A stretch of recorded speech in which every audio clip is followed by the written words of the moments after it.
नमस्कार, मैं हूँ शालिनी और आप देख रहे हैं बीबीएन भव्य भारत न्यूज।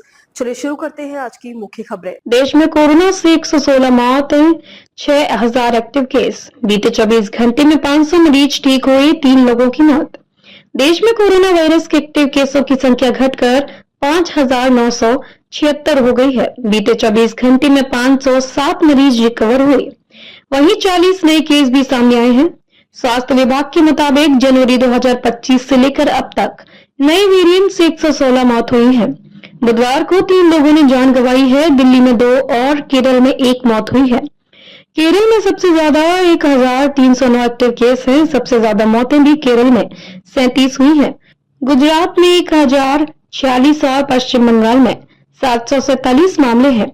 नया वेरिएंट देश के 32 राज्यों और केंद्र शासित प्रदेशों में फैल गया है। राज्यों से कोरोना अपडेट। उत्तर प्रदेश सरकार ने कोविड-19 के बढ़ने मामलों को देखते हुए सावधानी बरतने का निर्देश जारी किया है।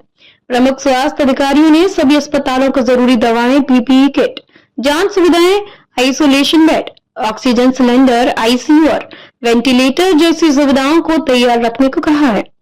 केरल स्वास्थ्य विभाग ने अस्पतालों को कोविड-19 और इन्फ्लुएंजा के लक्षणों वाले मरीजों का इलाज करते समय जून 2023 में जारी की गई कोविड गाइडलाइन पालन करने के निर्देश दिए गए हैं। अस्पतालों में सभी को मास्क लगाना अनिवार्य है। साथ ही जुकाम, खांसी और बुखार जैसे लक्षण वाले मरीजों को कोविड टेस्ट अनिवार्य कर दिया गया है।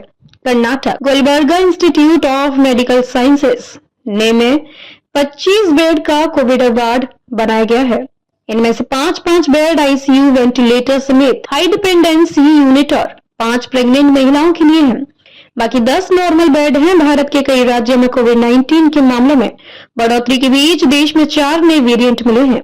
आईसीएमआर के डायरेक्टर डॉक्टर राजीव बहल ने कहा कि दक्षिण और पश्चिम भारत से जिन वेरिएंट की सीक्वेंसिंग की गई है वे LF7, XFG, JN1 और NB181 सीरीज के हैं।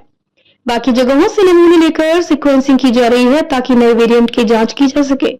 मामले बहुत गंभीर नहीं है, लोगों को चिंता नहीं, बस सतर्क रहना चाहिए। वर्ल्ड हेल्थ ऑर्गेनाइजेशन WHO ने भी इन्हें चिंताजनक नहीं माना है। हालांकि निगरानी में रखे गए वेरिएंट के रूप में कैटेगराइज किया है।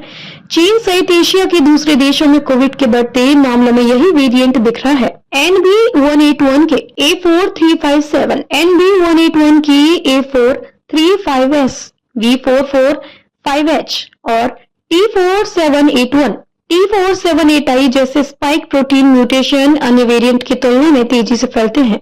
इन पर कोविड के खिलाफ बनी इम्यूनिटी का भी असर नहीं होता। भारत में कोविड का JN1 वेरिएंट सबसे आम है।